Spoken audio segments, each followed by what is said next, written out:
poluiu, quem rasgou os meus lençóis de linho. Para clepsidra. Olá, meus queridos, tudo bem com vocês? Que saudades que eu tava de compartilhar com vocês, né? De nós termos essa conversa mais informal, digamos assim, essa conversa mais direcionada para aquilo que tanto agrada os nossos ouvidos, que tanto contribui, né, para a construção da nossa cultura, que é literatura, né?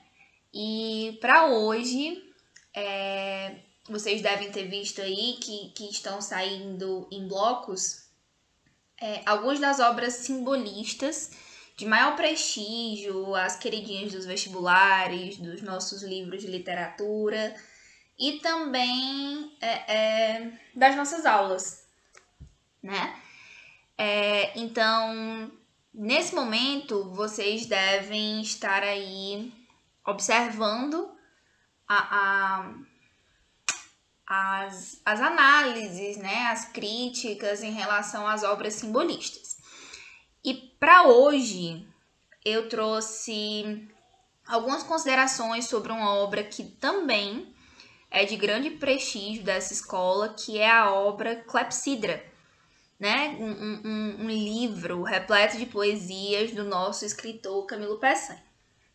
E assim, para começar a falar sobre esse livro, que foi publicado em 1920, tem uma informação muito importante que geralmente não vem, né? Ela passa despercebida dos nossos livros, que é a de que esse livro só foi publicado porque duas pessoas, né, que não eram, que nenhuma das duas era o autor da obra, se esforçaram muito para que esse livro viesse à tona, né, para que as pessoas conhecessem esse livro. Então, assim, se hoje nós conhecemos a obra Clepsidra, né, todos os poemas, todas as poesias que estão presentes nela são graças a essas duas pessoas, que no caso são Ana e João de Castro Osório, certo? Grandes amigos, pessoas muito próximas de Camilo Peçanha. E assim, esse livro ele é considerado uma das obras mais influentes da poesia portuguesa moderna, né? Então assim, vocês provavelmente já devem ter ouvido falar, eu lembro quando no ensino médio eu ouvi falar sobre esse livro. E assim, se você ouve uma vez, é aquele tipo de obra que se você ouve falar uma vez, você nunca mais vai deixar de ouvir falar sobre aquele livro, certo? Então, assim, como eu já disse, faz parte da estética simbolista, certo? E, assim, o autor desse livro, né, o Camilo Peçanha, através dessa publicação, ele toma, assim, um assento entre os grandes vultos da literatura, certo? Não é o primeiro livro, certo, dele, mas assim, com essa publicação, ele ganhou grande prestígio, certo? E até hoje é visto aí como um dos grandes autores da poesia portuguesa, certo? Então, assim, o livro original ele foi meio que ampliado, certo? Ele contava somente com uma coletânea de poesias, mas posteriormente, né,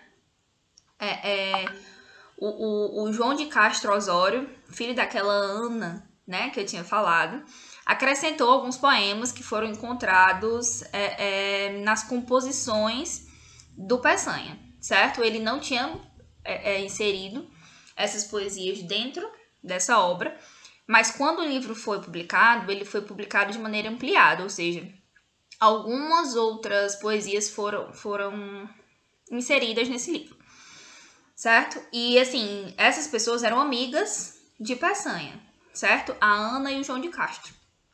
E, para essas pessoas, ele ofereceu alguns poemas, né, algumas poesias, que foram posteriormente publicadas junto com o restante do livro, certo? E, assim, nós falamos que o livro foi publicado em 1920, né?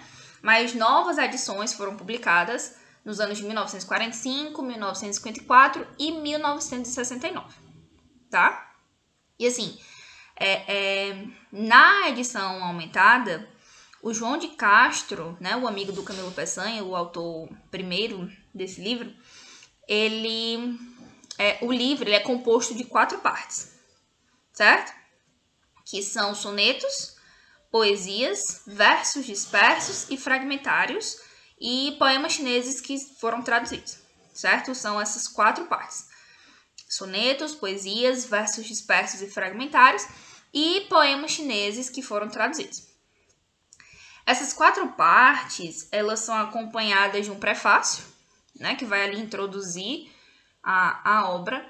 E, além disso, possui também algumas extensas dissertações e notas sobre a poesia de Peçanha, né, o autor primeiro. Essas dissertações elas foram de autoria do João de Castro Osório. Lembram, né? A pessoa que não mediu esforços para que esse livro fosse publicado.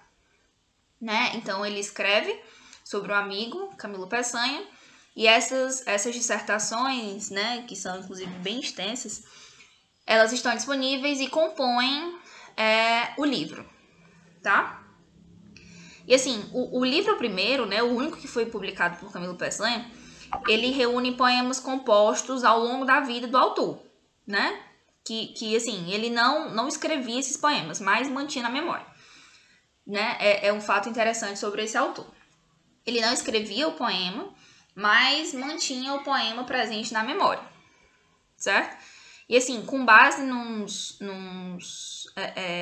enquanto ele passava para o papel, né, quando o poeta se encontrava em Portugal, antes de escrever essas poesias, o João de Castro, né, pediu que ele os escrevesse, né?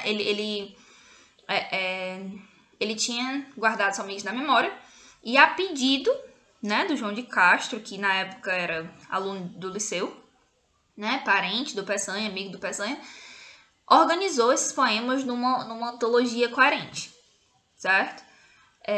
Então, assim, a partir dessas pessoas, Camilo Peçanha, que não escrevia poemas até então, né, somente deixava eles guardadinhos lá na memória, escreveu esses poemas, e a partir daí foi gerada uma coletânea, né? Ele organizou os poemas, esse amigo, né, o João de Castro, organizou esses poemas. E assim, são muitos poemas mesmo. E 16 desses poemas, né, que constituem Clepsydra, já tinham sido publicados, né, numa revista da época, né, a revista Centauro. E dessa revista participavam autores como Luís de Montalvô, Fernando Pessoa, Raul Leal e outros modernistas portugueses, né, da escola anterior. Então, assim, alguns desses poemas, né, para ser assim, bem preciso, 16 desses poemas já tinham sido publicados numa revista, mas nunca numa coletânea de livros. A primeira vez que foi publicada foi na edição ampliada de João de Castro. E assim, sobre a poesia do Camilo Peçanha, né, que era uma poesia considerada muito rica, ainda é muito cuidada, de uma musical versificação, né, aqueles versos em tom de música, transmite a reflexão sobre uma profunda crise existencial, né? Uma pessoa que deseja fugir, mas que é incapaz de escapar dos seus próprios pensamentos, né? Capaz de escapar de si próprio. Um completo desencanto, né? Tem aquela linguagem fragmentada, simbólica, metafórica, que não deixa de se tornar um precursor do modernismo, certo? E assim, ela também é repleta de influências, né? Em relação à linguagem fragmentada. Simbolistas franceses como Verlaine, Valère, Mallarmé, né? Baudelaire, eles compartilhavam dessa melancolia. E assim, a interpretação simbólica e fragmentada do mundo está muito presente lá, né? Tem um verso, inclusive, que é assim: quem poluiu, quem rasgou os meus lençóis de linho? Onde esperarei morrer meus tão castos lençóis? Né? É de uma melancolia, assim, envolvente. E é meio que uma visão da realidade, né? Que relaciona com o decadentismo, que torna Peçanha, né? Camilo Peçanha, um precursor de Mário de Sá Carneiro e também de Álvaro de Campos, né? Que a gente já conhece aqui do nosso podcast. E assim, esse sentimento, esse desencanto, esse engano, né? Essa fúria que é destrutiva, levam, né, esse eu lírico a tentar aliviar a dor no consumo de ópio, né? E eventualmente, né, a gente já sabe como é que essas coisas terminam na morte, né? E inclusive, para evidenciar isso, a gente tem alguns versos da chamada Canção da Partida, né? Que eu já encontrei em alguns livros didáticos. E a gente pode, como é que eu posso dizer? A gente pode identificar, né? Essa melancolia, né? E para tratar disso, o consumo de ópio, né? E por fim, a morte. Os versos dizem assim: ao meu coração um peso de ferro, eu hei de prender na volta do mar. Ao meu coração um peso de ferro, lançá-lo ao mar, né? É aquela ideia de que não há mais salvação, né? E quando você busca um refúgio, você acaba adiantando, né? Você acaba se aproximando mais rapidamente como é que eu posso dizer, da morte, né? Aquela melancolia que a gente já conhece. E assim, também tem vários outros exemplos, como na poesia que é intitulada Violoncelo, que diz assim: chorai arcadas do violoncelo, convulsionadas pontes aladas de pesadelo, de que esvoaçam brancos os arcos. Por baixo passam, se despedaçam, nos rios os barcos. Fundas soluçam, caudais de choro, que ruínas ouçam, se debruçam, que sorvedouro. Trêmulos astros, soidões lacustres, lemes e mastros. E os alabastros dos balaustres, urnas quebradas. Blocos de gelo, chorai arcadas, despedaçadas do violoncelo. Assim, chega a ser tão envolvente que você consegue sentir, né, na própria escrita do autor, essa furtigada, né, essa melancolia, essa linguagem fragmentada que indicia pra gente o quão sofrida é a vida do eu lírico. E assim, tem uma consideração especial a fórmula de Verlaine, né? Aquele francês que eu citei aí que tá como influência das obras de Camilo Peçanha. Né? Tem a música Antes que Tudo, né? Uma poesia dele que se traduz na perfeição formal dos poemas, né? Que é inspirado nas formas francesas. E assim, o soneto, né? Que é considerado parnasiano, a quadra de arte maior, o emprego do verso alexandrino e de outros versos com número par de sílabas, são indícios da grande influência que os simbolistas, os modernistas franceses têm sobre a obra de Camilo Peçanha. Certo? E é isso, gente. Espero que vocês tenham gostado. Espero que vocês tenham se interessado pela obra desse autor. Se não, é bom que pelo menos conheçamos, né, suas características, a estrutura, as principais influências, porque isso não deixa de enriquecer, né, o nosso conhecimento aí sobre literatura. Tchau, tchau. A gente se vê nas próximas.